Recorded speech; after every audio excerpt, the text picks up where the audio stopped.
Bonjour, je m'appelle Ali Ramani, j'ai 17 ans, je vis en France avec mon père et ma sœur, bien loin de notre mère. Alors après la dernière arrestation de ma mère, enfin pas vraiment la dernière mais quand j'étais en Iran, en 2015, j'étais contraint, comme mon père, de fuir le territoire pour deux raisons. Dans un premier temps, il n'y avait plus personne pour s'occuper de nous.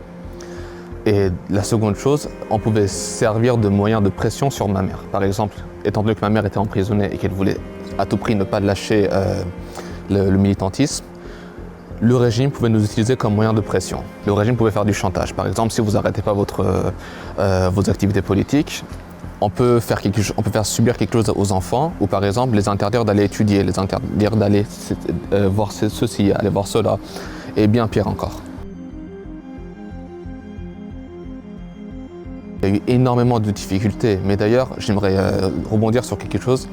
Une grande actrice franco-iranienne, Golshifteh Farahani, a dit une phrase que j'oublierai jamais. Nous, les immigrés, on a deux chances, les immigrés français. La première, d'avoir pu quitter notre territoire. Deuxièmement, être venu en France. Moi, il faut savoir que je me suis très rapidement attaché justement à la culture, à l'histoire et aux valeurs de la France. Et justement, ça m'a permis de beaucoup mieux m'introduire dans ce pays, justement, dans cet environnement-là. Mais bien évidemment, il y avait énormément de difficultés. Déjà, la barrière de langue, le fait qu'on habitait dans un 20 mètres carrés pour 4 personnes. Il y avait également ma grand-mère qui vivait avec nous. Le fait que mon père, malheureusement, n'a pas vu moi et Kiana grandir pendant un long moment. Et du coup, il a dû en quelque sorte apprendre à prendre soin de ses enfants. Également le fait qu'on ait une famille politique qui n'avait pas notre mère à ce moment-là. Il y a eu énormément de difficultés, mais généralement j'en garde des très bons souvenirs quoi qu'il arrive. C'était des moments difficiles, mais c'était avec ma famille. J'étais enfin avec mon père. Malheureusement, ma mère n'a pas été là, mais au moins elle était toujours en vie. Et juste pour ça, je dirais que ça s'est plutôt vraiment bien passé. Ma mère a été arrêtée plusieurs fois. Là, je pense qu'en tout, elle a fait plus de 16 ans de prison. Elle en a encore pour 30 ans, si on accumule toutes les peines qu'elle a reçues. Pourquoi aujourd'hui elle est emprisonnée? C'est à cause du livre Torture blanche. C'est un livre qui dénonce la torture psychologique, psychique, que subissent les prisonniers politiques en Iran par les geôliers et la République islamique d'Iran.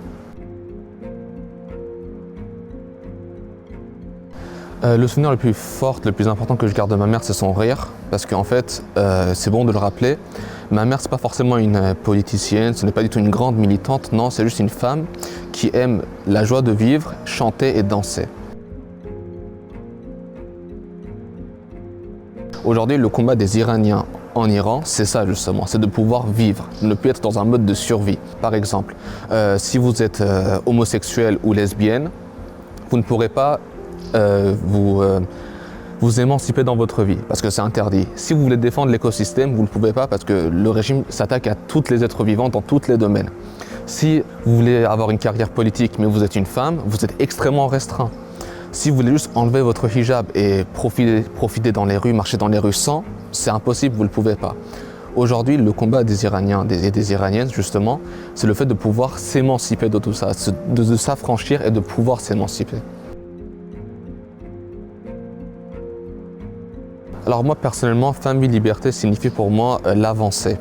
L'avancée déjà dans un premier temps du courage, du fait que les Iraniens sont véritablement prêts à se battre, mais également le changement des mentalités. Aujourd'hui en Iran, pour moi, famille liberté signifie surtout que le regard des hommes envers les femmes a énormément évolué. Que déjà dans un premier temps, les hommes étaient extrêmement engagés, mais là maintenant, ils le sont plus, ils l'acceptent et ils s'engagent eux-mêmes. Et oui, bien évidemment, j'ai énormément d'espoir en cela. Il n'y a plus autant de manifestations qu'avant, mais le combat continue, notamment sur les réseaux sociaux, notamment dans les librairies, dans l'information qui circule, dans le changement de mentalité. En fait, tout cela permet à une montée en puissance de la société civile iranienne. Et on sait tous que pour une base démocratique, il faut une société civile forte. On sait qu'il y a 3-4 mois, ils ont remis la police des mœurs en marche. Aujourd'hui, il y a des vidéos juste horribles, terrifiantes qui circulent de femmes et parfois même d'hommes qui se font arrêter, qui ne sont pas du tout simplement placés dans la voiture, non, balancés dans le coffre de la voiture, fermés, frappés, traînés sur le sol. Et bien évidemment, c'est extrêmement choquant et marquant de voir ça, mais quoi qu'il arrive, le combat continue. J'aimerais juste vous rappeler pourquoi ma mère se bat. Ma mère, aujourd'hui, si elle se bat, c'est pour votre vie à vous. Et je ne veux pas vous dire justement venez m'aider parce que ma mère est très proche de vous. Non.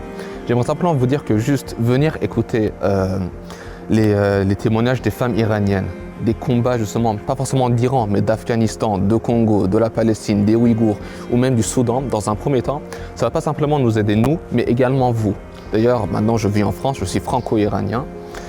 Bon, je n'ai pas encore les papiers, mais personnellement je le sens comme ça.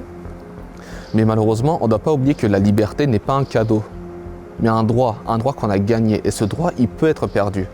Du coup, simplement pour vous dire que juste venir vous informer sur le combat de ma mère, sur le combat de énormément d'autres militants dans le monde entier, va dans un premier temps les aider eux, bien évidemment, mais également vous, à préserver votre démocratie et votre liberté, ce qui est juste fondamental.